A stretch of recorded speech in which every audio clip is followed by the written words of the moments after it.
माझा सर्वसामान्यांना प्रश्न आहे की मतगरिबांची आणि राज्य श्रीमंतांचं. आमचा जन्म काय मतदान करण्यासाठी झालेला आहेत का? आज नरेंद्र मोदींनी सांगितले की आम्ही एवढी तुम्हाला पेन्शन देतो, हे करतो आहे. ते उपकार करत नाही आहे. जे पब्लिक आहे हे फार हुशार आहे. आम्ही या निवडणुकीमध्ये जर उभा राहिलो नाही, आमचा एकही प्रतिनिधी जर नसेल तर ह्या समाजानं कोणाकडे हात पसरायचं? जर गरिबाला निवडून दिलं तर त्या गरिबाच्या वेदना त्या गरीब उमेदवारांना माहिती असतात. मी ग्रामीण भागातनं नुसतं आलेलो नाही तर गरिबीतनं आलेला माणूस आहे. आमच्या घरी गेलं तर तुम्हाला बँकेच्या नोटिसाशिवाय काय मिळणार नाही आहे. ईडी बी नाही आणि बीडी बी नाही. म्हणून या गरिबांचा, दलितांचा, सर्वसामान्यांचा प्रतिनिधी म्हणून आम्ही या निवडणुकीला उभा आहे. गुलामगिरीची वर्ग, गुलामगिरीची जात या भाजप सरकारनं केलेली आहे. याची सुरुवात मात्र काँग्रेसनं केलेली होती. ही भाजप का निवडून आलं तर काँग्रेसच्या चुकामुळं. गरिबी हटावचा कार्यक्रम इंदिरा गांधींनी घेतला, पण गरिबी हटवली का? गरिबांना हटवून टाकलं. आपलं संविधान हे निधर्मी आहे. डॉक्टर बाबासाहेब आंबेडकरांनी दिलेली जी घटना होती ती घटना अडचणीत आहे. थाळ्या वाजवायला लावल्या, लोकांना ते मेणबत्त्या लावायला लावले, दिवे लावायला लावलेत. ह्यानं लोकांचा विकास होत नाही. ते रस्ते आणि गटर बांधणी म्हणजे विकास नाही. जो विकास ग्रामीण भागामध्ये व्हायला पाहिजे होता तो होत नाही आहे. हे आमदार, खासदार किंवा इतर जे पक्ष आहेत त्यांना लोकांच्या रोजीरोटीचा प्रश्न माहिती नाही आहे. आज आम्ही या उमेदवारांना जर निवडून दिलं तर केव्हा ते ईडीच्या भीतीनं केव्हा भाजपमध्ये जाईल ते सांगता येत नाही. दर्शको नमस्कार. के न्यूजमध्ये आपल्या सगळ्यांचं मनापासून स्वागत आहे. के न्यूज चॅनलच्या माध्यमातून आपण वेगवेगळ्या भागामध्ये जातोय, लोकांच्या प्रतिक्रिया ऐकून घेतोय, लोकांची म्हणणं ऐकून घेतोय आणि उमेदवार जे आहेत त्यासोबत जे या मतदारसंघामध्ये जे सगळी लोक आहेत त्यांची म्हणणी आपल्यापर्यंत आखाडा लोकसभेचा आणि कौल जनतेचा या माध्यमातून पोहोचवत आलेलो आहे.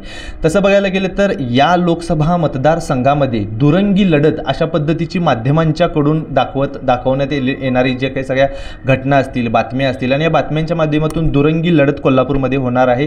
महायुती विरोधात महाविकास आघाडी अशा पद्धतीची रंगलेली ही लढत ती फक्त दुरंगी लढत नसून एकूण जवळपास बघायला गेलं तर या मतदारसंघामध्ये 23 उमेदवारांनी अर्ज भरलेला आहे आणि त्यापैकीच आता आपल्यासोबत आहेत ते ब्लॅक पॅन्थर पक्षाचे संस्थापक अध्यक्ष सुभाष देसाई साहेब आहेत. साहेब नमस्कार. एकंदरीत जर का बघायला गेलं तर या कोल्हापूर लोकसभा मतदारसंघामध्ये आपण आता उमेदवार म्हणून उभा आहात, काय प्रतिक्रिया काय द्या? मी पहिल्यांदा कोल्हापूरच्या सर्व जनतेचं आणि तुमचं मीडियाचं अभिनंदन करतो. मुळात बाबासाहेब आंबेडकर म्हणायचे, लोकांनी लोकांच्यासाठी चालवलेल्या राज्याला लोकशाही म्हणतात.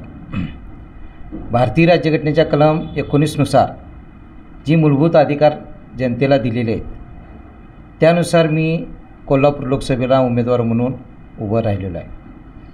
मुळात कोल्हापूर लोकसभा हा विषय ज्या पद्धतीनं भारत देश स्वतंत्र होऊन 76 वर्ष झाली तरी देखील विकासाचा जो पायंडा पाहिजे होता, विकासाची जी गती पाहिजे होती ती दिसून येत नाही आहे. आणि इतरांच्या वैयक्तिक टीका टिप्पणी न करता आम्ही विकासासाठी काय प्रयत्न करू ह्यो जो आमचा विषय आहे त्यासाठी आम्ही इथे उभा राहिलेलो आहे. आम्ही कोल्हापूरमध्ये किंवा ब्लॅक पॅन्थर पक्षाच्या माध्यमातून अनेक मोठमोठी आंदोलनं केलेली आहेत, छोटी मोठी आंदोलनं केलेली आहेत. निवडणूक म्हटली की बघायला गेलं तर हे बघा, कागल असेल, राजकारणाचे विद्यापीठ म्हणून ओळखलं जातं, कोल्हापूर असेल किंवा ह्या भागातून जास्तीत जास्त उमेदवार बघायला आपल्याला मिळतात. तर आपण येत आहे तो चंदगड सारख्या दुर्गम भागातून, बरोबर आहे. काय प्रतिक्रिया त्याच्याबद्दल सांगाल की तिकडून उमेदवारी लढवत आहात, फॉर्म भरलेला आहे? मुळात कोल्हापूर लोकसभेसाठी पूर्वी उदयसिंगराव गायकवाड हे शाहूवाडी तालुक्यातील, पण तो राहते कोल्हापूर मतदारसंघामध्ये. त्याच्यानंतर सदाशिवराव मंडलिक 3 वेळा निवडून गेले, साहेब 5 वेळा निवडून गेले. त्याच्यानंतर मंडलिक साहेबांचा मुलगा आणि मधी मुन्ना महाडिक साहेब निवडून गेले. माझा सर्वसामान्यांना प्रश्न आहे की मतगरिबांची आणि राज्य श्रीमंतांचं. मग त्यामध्ये कोल्हापूर शहर आणि कागल तालुक्यातील लोकांनी उभं राहायचं आणि चंदगड, आजरा, गडिंग्लज, गगनबावडा, राधानगरी, भुदरगड या लोकांनी नुसतं मतदानच करायचं का? आमचा जन्म काय मतदान करण्यासाठी झालेला आहेत का? म्हणून माझा मुद्दा आहे की हे करत असताना त्यांना आमचा वैयक्तिक विरोध नाही, परंतु कोल्हापूर लोकसभेच्या माध्यमातून, खासदारकीच्या माध्यमातून जो विकास ग्रामीण भागामध्ये व्हायला पाहिजे होता तो होत नाही आहे. अनेक सोयीसुविधापासून वंचित लोक आहेत. अन्न, वस्त्र, निवारा, शिक्षण, आरोग्य या माध्यमातून ज्या योजना पोचायला पाहिजे त्या पोचल्या नाहीत. म्हणून मी 10 वर्षामध्ये मग विकास झालेला नाही आहे का? 100% झालेला नाही. आज देखील तुम्ही जर ग्रामीण भागामध्ये गेला तर शेतीच्या जी बियाणं असतात ती बियाणं महाग झालेली आहेत. खताचं पोतं जरी घ्यायला गेलं तर 1200च्या खाली मिळत नाही आहे. जे तिथं 300-350 मिळत होतं त्याचे रेट आज 1200 रुपयाला गेलेला आहे. आज ग्रामीण भागातली आमची एखादी भगिनी पूर्वी जळण आणण्यासाठी प्रयत्न करायची, परंतु मोदींनी सांगितलं की प्रत्येकाने गॅस वापरला पाहिजे. गॅस वापरला पाहिजे, परंतु त्या सिलेंडरची व्यवस्था केलेली नाही. सिलेंडर आज हजाराच्या पट्टीमध्ये जातो आहे. आज लोकांनी घर चालवण्यासाठीची जी अवस्था एवढी वाईट आहे. आज खाद्यतेल 150 रुपयानं आहे. हे आमदार, खासदार किंवा इतर जे पक्ष आहेत त्यांना लोकांच्या रोजीरोटीचा प्रश्न माहिती नाही आहे. मी गरीब कुटुंबातला असल्यामुळं मला ही माहिती आहे. घर भाडं भरताना काय अडचण येत्या, घर चालवताना अडचण काय येत्या, महिनाभरात आला की च्या भाड्याची अडचण कशी येत्या. त्यानंतर ग्रामीण भागात गेला तर आज लाईटचं बिल 700 ते 750 रुपये यायला लागलेलं आहे. गव्हर्नमेंटला टॅक्स किती वेळा द्यायचा माणसाने? आम्ही घरपाळा भरतोय, लाईट बिल भरतोय, पाणीपट्टी भरतोय, इन्कम टॅक्स भरतोय, सेल टॅक्स भरतोय. या सगळ्या टॅक्समधनं गव्हर्नमेंट चालत असते. आज नरेंद्र मोदींनी सांगितलं की आम्ही एवढी तुम्हाला पेन्शन देतो, हे करतोय. ते उपकार करत नाही आहे. फंड आमचा मुळात त्यांनी प्रत्येकाच्या खात्यावर 15 लाख रुपये जमा करतो म्हटलं होतं, ते त्यांनी अजिबात केले नाहीत. त्यांनी काय सांगितलं की हा आमचा राजकीय जुमला आहे म्हणून. मुळात आत्ता जो त्यांचा भारतीय जनता पार्टीनं आणि ह्या सरकारनं जो जाहीरनामा प्रसिद्ध केलेला आहे तोच मुळात जुमला आहे. ते खरं नाही आहे, लक्षात घ्या. कारण लबाडाचं घरचं आवतन जेवल्याशिवाय खरं मानायचं नाही. आता एवढी वेळ पहिल्या वेळी काय सांगितलं, आजचे दिन येणार. आजचे दिन आले नाहीत. आले नाहीत. थाळ्या वाजवायला लावल्या, लोकांना ते मेणबत्त्या लावायला लावल्या, दिवे लावायला लावलेत. ह्यानं लोकांचा विकास होत नाही. विकास होण्यासाठी अन्न, वस्त्र, निवारा, शिक्षण, आरोग्य या गोष्टी मिळणं गरजेचं आहे. आज सर्वसामान्य बहुजन समाजातला माणूस शिक्षणासाठी वंचित झालेला, आज शाळा मिळत नाही आहेत. अनेक शाळांचं बंद केलं, त्यांचं खाजगीकरण केलं. खाजगीकरण केल्यामुळं सर्वसामान्यांचा मुलगा शाळा शिकू शकत नाही. म्हणजे या देशामध्ये पूर्वी शिक्षण मिळत नव्हतं.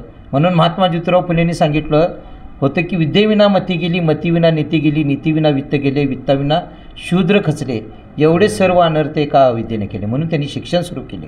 परंतु शिक्षण आल्यानंतर त्या मुलाला शिक्षण मिळता कामा नये म्हणून शिक्षण महाग केलं.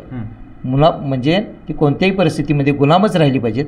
गुलामगिरीची वर्ग, गुलामगिरीची जात या भाजप सरकारने केलेली आहे. याची सुरुवात मात्र काँग्रेसने केली होती. अगोदर 10 वर्ष काँग्रेस, म्हणजे 10 वर्ष अगोदर काँग्रेस होतं, मग ते योग चांगलं होतं का? भाजप हा अजिबात चांगला नाही, परंतु काँग्रेस तर त्याच्यापेक्षा वाईट आहे, लक्षात घ्या. मुळात काँग्रेसनं ही भाजप का निवडून आलं तर काँग्रेसच्या चुकामुळं. काँग्रेसनं जर देशाचं सरळ चांगलं केलं असतं तर निश्चित चांगलं झालं असतं. असं मी म्हणणार नाही की काँग्रेसनं काहीच चांगलं केलं नाही. काँग्रेसनं चांगलं जरी केलं तरी सर्वसामान्यांच्या प्रश्नाकडे दुर्लक्ष केलं. गरिबी हटावचा कार्यक्रम इंदिरा गांधींनी घेतला, पण गरिबी हटवली का? गरिबांना हटवून टाकलं. जिथं झोपड्या आहेत तिथं मोठमोठे बंगले झाले, मोठमोठ्या त्यांच्या बिल्डिंगी उभा राहिल्या. गरिबांना हटवायचं काम काँग्रेसनं केलं. काँग्रेसनं जर ह्या चुका केल्या नसत्या तर भाजपला जन्म झाला नसता. हे सगळं आता काँग्रेस आहे, भाजप आहे, ह्या सगळ्या गोष्टी आल्या. आता महायुतीकडून जर का बघायला गेलं तर संजय मंडलिक साहेब, महाविकास आघाडीकडून बघायला गेलं तर आता शाहू महाराज आहेत. ह्यांची लढत आता जर का कोल्हापूरमध्ये बघायला गेलं तर प्रामुख्यानं मांडली जाते. तुम्ही चंदगडसारख्या दुर्गम भागातून आलाय, उमेदवारी अर्ज दाखल केलेला आहे, मग तुमचं ह्या मागचं विजन काय आहे? माझा हाच प्रश्न होता की मला या माध्यमातून लोकांना हे सांगायचं आहे की मी पुन्हा एकदा रिपीट करतो, मतं गरिबांची आणि राज्य श्रीमंतांचं. तुम्ही जर दोन्हीही उमेदवार ज्यांची तर मी आज नावं घेतला ते माझ्यासाठी आदर्श आहेत, परंतु त्यांची संपत्ती बघितला किंवा त्यांचं आर्थिक स्तर बघितला तर ते गरिबाची त्यांना जाणीवच नाही आहे. गरिबी प्रकार काय त्यांना माहिती नाही. मग माझं म्हणणं असं की मतं गरिबांची घेत आहे आणि राज्य श्रीमंताचं, त्याविषयी जर गरिबाला निवडून दिलं तर त्या गरिबाच्या वेदना त्या गरीब उमेदवाराला माहिती असतात. मी ग्रामीण भागातनं नुसतं आलेलो नाही तर गरिबीतनं आलेला माणूस आहे, लक्षात घ्या. आणि लोकांचे प्रश्न काय आहेत, सर्वसामान्यांचे काय प्रश्न आहेत ते मला माहिती आहे. आणि त्या माध्यमातून मी 100% या निवडणुकीसाठी उभा राहिलेला उमेदवार यासाठी आहे की मला ह्या सगळ्या प्रश्नांची जाण आहे. विजन काय सांगाल? माझं विजन असं की कोल्हापूरचा विकास करत असताना जर तुम्ही बघितला तर सगळ्यात महत्त्वाचा विषय म्हणजे कोल्हापूरचं रेल्वेचा प्रश्न आहे. सांगली महाराष्ट्रामध्ये कोणतेही किंवा देशामध्ये सगळी ठिकाणी रेल्वे पोचलेले आहे. आज कोल्हापूर सांगलीमधून म्हणजे मिरजवरून जे स्टेशन लागते ते हातकणंगले, जयसिंगपूर आणि गांधीनगरनी कोल्हापूर एवढा जो टप्पा आहे तो फक्त रेल्वे प्लॅटफॉर्मचा आहे. एखाद्या देशाचे, एखाद्या जिल्ह्याचं, एखाद्या राज्याचा जर डेव्हलपमेंट व्हायचं असेल तर दळणवळणाची साधनं अत्यंत महत्त्वाची आहे. कोल्हापूरला समुद्रकिनारा मिळालेला नाही आहे कारण डोंगरी पट्ट्यामध्ये आम्ही येतो आहे. परंतु योगायोगानं राजश्री छत्रपती शाहू महाराजांचं उपकार अनंत उपकार आहेत. त्यांनी रेल्वे पण दिली, राधानगरी धरण दिलं. ह्या सगळ्या गोष्टींचा विचार करत असताना येणाऱ्या पिढीनं पुढं काही त्यांचा वारस चालवला नाही. म्हणून जो रेल्वेचा जो विषय आहे ती रेल्वे कोल्हापूर जिल्ह्यातनं कोकणला नुसती जोडले नाही तर कोल्हापूर जिल्ह्यातील शेवटचा तालुका जे 150 किलोमीटर इथून तालुका आहे, चंदगड तालुका आहे, गडिंग्लज आहे, आजरा आहे, गगनबावडा आहे, शाहूवाडी आहे, या तालुक्यांना ती रेल्वे पोचली पाहिजे. तर तिथला चंदगडच्या एखाद्या उत्पादकानं, शेतकऱ्यानं जर तिथला माल आपला उत्पन्न जर केला तर त्याला झक मारत कर्नाटक म्हणजे बेळगाव मार्केटला जावं लागतं. आज कोल्हापूरचा माणूस, चंदगडचा माणूस कोल्हापूरला येण्यासाठी जिल्हाधिकारी कार्यालयात जर यायचं झालं तर त्याचे 4 तास प्रवासात जातात. इथं आल्यानंतर अधिकारी भेटत नाही. एवढी कुचंबना होत्या की अनेक लोकांचे जे प्रश्न आहेत, इथं शिक्षणाचा विषय एकच आहे. शिवाजी विद्यापीठ एकमेव आहे परंतु दुसरी पर्यायी विद्यापीठं केलेली नाहीत. अनेक वेळेला फक्त विकास म्हणजे रस्ते आणि गटर बांधणे म्हणजे विकास नाही. रस्ते आणि नुसतं मी एवढी गटर बांधली, रस्ते तयार केले, ह्या योजना दिल्या, हा विषय नाही आहे. अजून देखील कोल्हापूर जिल्ह्याची निर्मिती झाली. आज थेट पाईपलाईन योजना आणलेली आहे. थेट पाईप योजना आणली परंतु अनेक कोल्हापूरचं तुम्ही जर बघितला, पब्लिकला बोलावं तर त्या पाईपलाईनचं सगळ्यांना पाणी मिळत नाही आहे. काही ठराविक एरियामध्ये आज देखील पाणी मिळत नाही आहे. कोल्हापूरची हद्दवाढ अजून झालेली नाही आहे. मग कोल्हापूरची हद्दवाढ न का झालेली नाही तर काही लोकांची इच्छा आहे की हद्दवाढ होऊ नये आणि काहींची इच्छा आहे हद्दवाढ झाली पाहिजे. यासाठी प्रत्येक राजकीय नेता स्वतःचं राजकीय भवितव्य अबाधित ठेवण्यासाठी त्यांनी घेतलेले जे निर्णय आहेत ते कोल्हापूर जिल्ह्यासाठी हानिकारक आहे. हा मुद्दा कोल्हापूरच्या लोकांना, जनतेला, ह्या मतदारांना समजत नसेल का? हे बघा, मी या मताचा आहे की जे पब्लिक आहे हे फार हुशार आहे. ही सगळं जाणते, त्यांना चांगलं कळते ह्यातला हुशार कोण आहे, ह्यातला चांगला कोण आहे, ह्यातला वाईट कोण आहे म्हणजे उमेदवार. परंतु त्यांचं असं म्हणणं आहे की राजकारण हे प्रचंड बरबरलेलं आहे.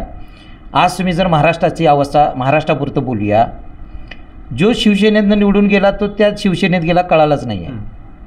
जो काँग्रेसमधून निवडून गेला तो भाजपमध्ये केव्हा झाला कळालेला नाही. आज भाजपची तुम्ही जर अवस्था बघितला तर निम्मी भाजप ही जवळजवळ 50%च्या वर काँग्रेसमधली गेलेली असल्यामुळं ती भाजप नावाला म्हणायची पण सगळे काँग्रेसचेच नेते त्यांनी घेऊन गेलेले असल्यामुळं भाजप आधी काँग्रेस म्हणायला हरकत नाही आहे. त्यामुळं जनता देखील का कन्फ्यूज आहे. आज आम्ही या उमेदवारांना जर निवडून दिलं तो केव्हा ते ईडीच्या भीतीनं केव्हा भाजपमध्ये जाईल ते सांगता येत नाही. लोकांच्या मनामध्ये भीती आहे. मग माझ्यासारख्या उमेदवारांना मी का धाडस केलं आहे? आम्ही परिस्थितीनं गरीब आहे. आमच्या घरी गेलं तर तुम्हाला बँकेच्या नोटिसाशिवाय काय मिळणार नाही आहे. ईडी बी नाही आणि बीडी बी नाही. मग असल्या चांगल्या उमेदवाराला दिलं तर ते बरं होईल. तर ह्या राजकारणाचा स्तर खालवल्यामुळं अनेक जण जे सुशिक्षित आहेत मतदार ते मतदान करत नाही आहेत. त्यांना सगळं कळतं आहे. त्यांची फार चांगली इच्छा असते की इथं डेव्हलपमेंट झाली पाहिजे. परंतु ही मंडळी आज आता कोल्हापूर जिल्ह्यापुरतं जर बोलायचं झालं तर मध्ये शेतकरी संघाच्या निवडणुका झाल्या. त्या शेतकरी संघामध्ये सगळे जे आज एकमेकाला विरोध दाखवतात ते सगळे नेते एक साईडला होते. बरोबर. आत्ता विधानसभा निवडणूक आहे, काही लोकसभा झाल्यानंतर विधानसभा 6 महिन्यानंतर आहे. यातले आत्ता ज्यांच्याबरोबर एकत्र आहेत तेच तुम्हाला विरोध दिसते ना. म्हणजे जनतेमध्ये भांडं लावायची आणि आपली राजकीय वेळेला नेते सुद्धा म्हणतात सहकारी संस्थांच्या ज्या वेळेला निवडणुका असतात त्यावेळेला गट तट पक्ष मानायचा नसतो. हे बघा, त्यांनी स्वतःच्या स्वार्थासाठी केलेली ती काल्पनिक संकल्पना आहे. ती काही कायदेशीर गोष्ट नाही आहे. म्हणजे कसं आपला तो बाब्याने दुसऱ्याचं कार्ट. तुम्ही जिल्हा मध्यवर्ती बँक घ्या किंवा गोकुळ दूध संघ बघितलं आपण. त्यामध्ये ह्यांचे वारसच का दिसतात हो? बघा, लोकसभेला यानीच मोठ्यानीच राहायचं, आमदारकी विधानसभेला यांनीच राहायचं, KDC बँकेला देखील यांनीच राहायचं, गोकुळ दूध संघाला देखील यांनीच राहायचं, सहकारी साखर कारखान्याच्या कारखान्यांना देखील यांचेच लागेबंदे आणि यांचीच, म्हणजे गरिबांनी प्रत्येक मतदाराचा वापर त्यांनी करायचं ठरवलेलं असल्यामुळं काही लोक स्वतःचं करिअर खराब होऊ नये यांच्या त्या राजकारणाला, चुकीच्या वाईट राजकारणाला कंटाळून ही केव्हा आज मांडतील, उद्या केव्हा एक होतील आणि मतदारांचा बळी देतील हे सांगता येत नाही, म्हणून लोकांचा यांच्यावरचा विश्वास उडालेला आहे. आता कोल्हापूरमधून आपण उमेदवारी अर्ज भरलेला आहे. या लोकसभेमध्ये आपण प्रचारार्थ काय काय आता अंमलबजावणी केलेली आहे लोकांच्यापर्यंत पोहोचायचं? आज तुमच्यापर्यंत कोल्हापुरी कारभार इथं येण्याचं मूळ कारण म्हणजे की आमच्याकडं मुळात यंत्रणा कमी प्रमाणात आहे. आम्ही आर्थिकदृष्ट्या फार कमकुवत आहे. निवडून जर लोकांनी दिलं तर लोकसभेमध्ये काय प्रश्न विचारायचे, लोकांच्या भावना काय आहेत, लोकांच्या अडचणी काय आहेत आणि तिथले जे काय प्रश्न आहेत ते सगळे आम्हाला जवळजवळ माझी 20 ते 25 वर्ष या राजकारणामध्ये ग्रामपंचायतीपासून लोकसभेपर्यंत मला सगळ्या गोष्टीचा अनुभव आहे. त्याच पद्धतीनं तहसीलदार कार्यालय असेल, प्रांत कार्यालय असेल, जिल्हाधिकारी कार्यालय असेल, यातला अनुभव आहे. मी सहकारी संस्थाच्या माध्यमातून माझ्या स्वतःच्या सहकारी संस्था आहेत त्याचाच मला सर्व अभ्यास आहे. परंतु डॉक्टर बाबासाहेब आंबेडकरांनी आईच्या गर्भातनं जन्म घेणारा राजा जो होता तो नष्ट केला आणि लोकशाहीतनं 26 नोव्हेंबर 1949 साली आपल्या देशाला संविधान दिलं आणि राजेशाही नष्ट होऊन इथं लोकशाही आलेली आहे. मग त्या लोकशाहीच्या माध्यमातून या देशातील कोणत्याही नागरिकाला कोणत्याही भागामधनं निवडणुकीसाठी उभारता येते, आपलं मत मांडता येते आणि लोकांच्याद्वारे त्या लोकशाहीमध्ये जिथं संसद आहे त्या संसदेमध्ये आपले प्रश्न मांडण्याचे अधिकार दिलेले आहेत आणि तिथं जाण्याची संधी ह्या जनतेमध्ये, ह्या लोकशाहीमध्ये खरी आहे. आणि खऱ्या अर्थानं त्या लोकशाहीचा एक पाईक म्हणून, संविधानाचा पाईक म्हणून मी हे संविधान टिकलं पाहिजे ही माझी भूमिका आहे, म्हणून मी या निवडणुकीसाठी उभा. निवडणूक 10 ते 12 दिवसावरती फक्त आता येऊन टिपली आहे. शेवटचे 2 दिवस काय प्रचार करता येणार नाही. एक पकडून झाला की 10 दिवस आजपासून राहिलेले आहेत. मतदार तुमच्यासोबत आहेत. मतदारांना आव्हान काय करणार? मतदारांना मी आव्हान असं करतो तुमच्या माध्यमातून की प्रत्येक वेळी लांडगाला रे लांडगा म्हणून फसवण्याचं काम चालू आहे, लक्षात घ्या. बघा, आज खऱ्या अर्थानं जर महत्त्वाचा विषय म्हणजे डॉक्टर बाबासाहेब आंबेडकरांनी दिलेली जी घटना होती ती घटना अडचणीत आहे. हे अडचणीत आहे असं 100% का वाटतंय तर संविधानानुसार एकही काम आत्ताचं मोदी सरकार करत नाही आहे. त्यांनी धर्माकडं भरपूर कल केलेला आहे. या भारतामध्ये 6743 जाती आहेत, अनेक धर्म आहे. आपलं संविधान हे निधर्मी आहे. या एका कोणत्याही धर्माचं इथं राज्य चालत नाही आणि ते चालवू नये अशा पद्धतीनं प्रशासन चाललं पाहिजे. परंतु त्या प्रशासनाचा एवढा गैरवापर केलेला आहे की काही जणांना काही कोर्टाने निकाल देऊन त्यांनी राज्यपाल बनवलेला आहे, काही जणांना मंत्री बनवलेला आहे. देशाच्या इतिहासातली पहिली घटना आहे की या देशातील सुप्रीम कोर्टाच्या न्यायाधीशांनी पत्रकार परिषद घेतली. त्यांना देखील आपल्या भावना एवढ्या अनावर झाल्या की ते मांडताना देश वाचला पाहिजे ही त्यांची भूमिका त्यांनी घेतलेली आहे, लक्षात घ्या. एवढा देश अडचणीत आहे. मधीच नोटाबंदी काढली, ते कुणाच्या फायद्याचा विषय नव्हता, त्याने अडचण करून ठेवली. आता तुम्ही जर बघितला तर अनेक घोटाळे या मोदी सरकारने केलेले आहेत. हा विषय त्यांनी करत असताना प्रत्येकाच्या खात्यावर 15 लाख रुपये म्हटलेत, ते आजपर्यंत दिलेले नाही. देशातनं हे सांगितलं होतं त्या काही पूर्तता झाल्या नाही, त्यांनी कोणत्याही गोष्टीची पूर्तता केलेली नाही. त्यांचं एवढंच म्हणणं आहे की आम्हाला पुन्हा निवडून द्या, आम्ही पुढच्या वेळी करतो. म्हणजे आता काही करायचं नाही. तर बघितलं तर पायाभूत सोयी सुविधा तुम्ही आता मगाशी म्हणला दळणवळण, त्या सगळ्या आता नितीन गडकरी साहेबांच्या माध्यमातून चांगल्या पद्धतीने दळणवळणाच्या सोयी सुविधा झालेल्या बघायला मिळतात. भारतातला एकमेव मंत्री म्हणजे नितीन गडकरी, त्यांनी फक्त एकट्यानेच काम चांगलं केलेलं आहे. उलट पंतप्रधानचा उमेदवार म्हणून नितीन गडकरी यांना त्यांनी जाहीर करायला पाहिजे होतं, पण ते काय केलेलं नाही. या देशाने दोन्ही भाजपने काँग्रेसने आमचं कसं नुकसान केलं सांगतो तुम्हाला. की रामदास आठवले साहेबांनी भाजपबरोबर युती केली, नाही म्हटलं तरी त्यांच्यावर काहीतरी आशा होती, त्यांच्याबरोबर गेले त्यांनी. तो निर्णय त्यांचा चुकीचा आहे, त्या मताशी मी काही सहमत नाही. परंतु त्यांनी युती केल्यानंतर एकही जागा त्यांनी रामदास आठवले साहेबांना दिली नाही आहे. इकडं वंचितला बघायला गेलं तर तिकडं सुद्धा. दुसरा विषय, प्रकाश आंबेडकर साहेबांनी संविधान अडचणीत आहे, लोकशाही अडचणीत आहे म्हणून काँग्रेसबरोबर युती करायचा प्रयत्न केला. का तर आपण 2 पावलं मागे घेऊन काँग्रेसबरोबर युती करायची. परंतु काँग्रेसनं देखील त्यांना अजिबात स्थान दिलं नाही, त्यांना उपेक्षित ठेवायचं काम केलं. खऱ्या अर्थानं वंचित त्यांना प्रकाश आंबेडकर साहेबांना काँग्रेसनं ठेवलं. त्यामुळे त्यांना स्वतंत्र निर्णय घ्यावा लागला. तिसरा विषय, जोगेंद्र कवाडे साहेबांनी एकनाथ शिंदे साहेबांच्या शिवसेनेबरोबर त्यांनी युती केली, त्यांनाही एक पण जागा दिली नाही. गवई साहेबांनी पण देखील काँग्रेससोबत अनेक दिवस होते, काँग्रेसनं त्यांना देखील धुडकावून लावलं. मग आमचा असं मत आहे की डॉक्टर बाबासाहेब आंबेडकरांनी सांगितलं होतं की जा आणि तुमच्या घराच्या भिंतीवर लिहा की तुम्हाला देशाची शासनकर्ती जमात बनायचं. आम्ही या निवडणुकीमध्ये जर उभा राहिलो नाही, आमचा एकही प्रतिनिधी जर नसेल तर ह्या समाजानं कुणाकडं हात पसरायचं, कुणाकडं बघायचं आशेनं. म्हणून या गरिबांचा, दलितांचा, सर्वसामान्यांचा प्रतिनिधी म्हणून आम्ही या निवडणुकीला उभा आहे. मतदारांना आव्हान काय कराल, चिन्ह काय आहे त्याबद्दल जरा सांगा. मतदारांना मी आव्हान करत असताना आमचं चिन्ह आहे लिपापा. लिपापा तसं जर बघायला गेलं तर पूर्वी संदेश पाठवण्यासाठीचा अत्यंत महत्त्वाचा विषय म्हणजे हा तुमचा मीडिया यायच्या अगोदर, सोशल मीडियाच्या अगोदर खऱ्या अर्थानं जर खरं चांगलं काम, देशाची आदानप्रदान करायची जर काम केलं असेल तर मुळात इथं ब्रिटिशांनी पहिलं टपाल सेवा सुरू केली आणि त्याच्या माध्यमात आणि तारयंत्र या माध्यमातून दळणवळण बरोबर ही जे टपाल हा अत्यंत महत्त्वाचा प्रशासनातला आणि देश चालवण्यासाठी आणि चिन्ह मिळाले आणि योगायोगानं मला ते चिन्ह मिळालेलं आहे. बघा, टपालामधनं, लिपाप्यामधनं एखादं लव्ह लेटर पण जाऊ शकतं, एखादी दुःखद घटना पण जाऊ शकते, एखाद्याची नोकरीची ऑर्डर त्यातून मिळून जाते. आपण मैंने प्यार किया पिक्चर बघितलेला आहे, कबूतर जा जा जा. मग त्या प्रेमासाठी देखील त्याचा वापर केलेला आहे, वाईट गोष्टी देखील वाईट केला जातो आहे.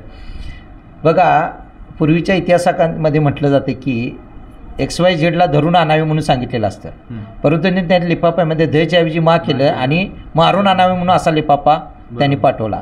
या लिफाफ्याचा म्हटला तर चांगला वापर करता येतो आहे आणि म्हटला तर वाईट करता येतो, ते त्याच्यावर अवलंबून आहे. परंतु लिफाफा हे संदेश पोचवण्याचं चांगलं माध्यम आहे आणि संदेश पोचवण्यासाठी मी या तुमच्या माध्यमातून लिफाफ्याचा संदेश पाठवून सर्वसामान्यांच्या हितासाठीचा जो विषय आहे, सर्वसामान्यांची जाण असणारा, मी तुमचा गरिबातला उमेदवार आहे. ही जी मंडळी ती श्रीमंत आहेत आणि गरीब विरुद्ध श्रीमंत ही खरी लढाई असल्यामुळं आमचा मुद्दा असा आहे की तुम्ही सर्वसामान्यांना संधी जर दिली नाही तर सर्वसामान्यांचे प्रश्न कधीच सुटणार नाहीत. इतर वेळी जे श्रीमंत उमेदवार आहेत त्यांच्या विरोधात, त्यांच्या पक्षांच्या विरोधात ही सर्वसामान्य जनता ओरड करत्या, ही मंडळी चांगली नाहीत, ही मंडळी वाईट आहेत. तर माझं असं मतदारांना आव्हान आहे की हे प्रश्न नंतर त्यांना उपस्थित करण्यापेक्षा निवडून देतानाच तुम्ही मतं श्रीमंतांना न देण्याऐवजी गरिबाला मतदान जर केला तर आमच्यासारख्याला तुम्ही रस्त्यावर कोणत्याही जाब विचारू शकता, आमच्या घरात तुम्ही येऊ शकता, आमच्यासाठी तुम्ही कुठंही आम्ही कधी उपलब्ध राहू शकतो. पण ती मंडळी उभं राहू शकत नाहीत. एकदा जर काही निवडून गेली तर त्यांचे मोबाईल बंद राहणार, त्यांची सगळी यंत्रणा ठंप राहणार, त्यांची जी ठराविक मंडळी त्यांच्यामार्फतच त्यांचा उपयोग होणार. तर माझं मतदारांना आव्हान आहे की आम्ही परिस्थितीने गरीब आहोत पण विचाराने गरीब नाही आहोत, लक्षात घ्या. आम्ही मनाने श्रीमंत आहोत.